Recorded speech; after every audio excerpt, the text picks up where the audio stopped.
I have a question directly for you. Do you mind being challenged by the Word of God? Are you afraid to be put on the front street by the Word of God? Because if you're not, we're going to have a great time in this next 4 or 5 minutes. If you don't mind being challenged, I want to challenge you to be steadfast in the Lord. To be steadfast in the Lord. Listen to 1 Corinthians 15:58. So my dear brothers and sisters, be strong and immovable. Always work enthusiastically for the Lord, for you know that nothing you do for the Lord is ever useless. Steadfast.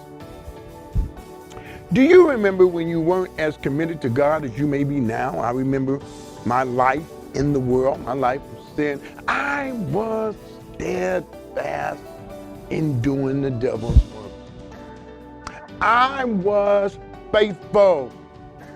I was immovable in terms of doing the devil's work. Let's look at steadfast. It's defined as resolutely or dutifully firm and unwavering. Listen to this.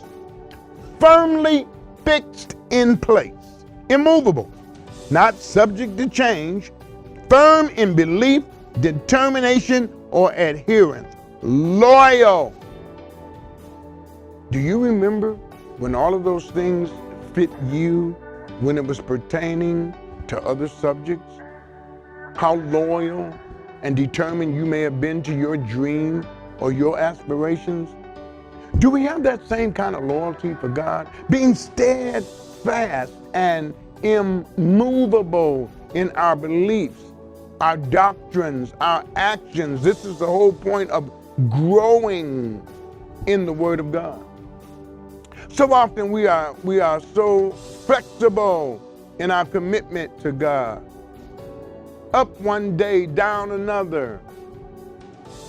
And yet, when we were doing our own thing, or when we're doing something important to us, how determined, immovable, and fixed we are.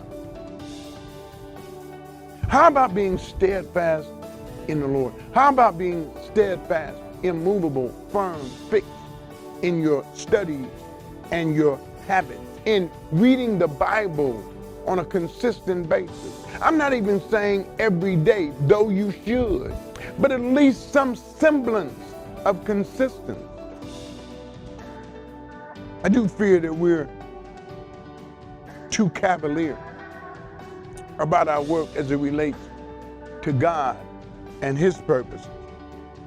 Steadfast, be immovable, hang in there. So Paul says in 1 Corinthians, so my dear brothers and sisters, be strong and immovable.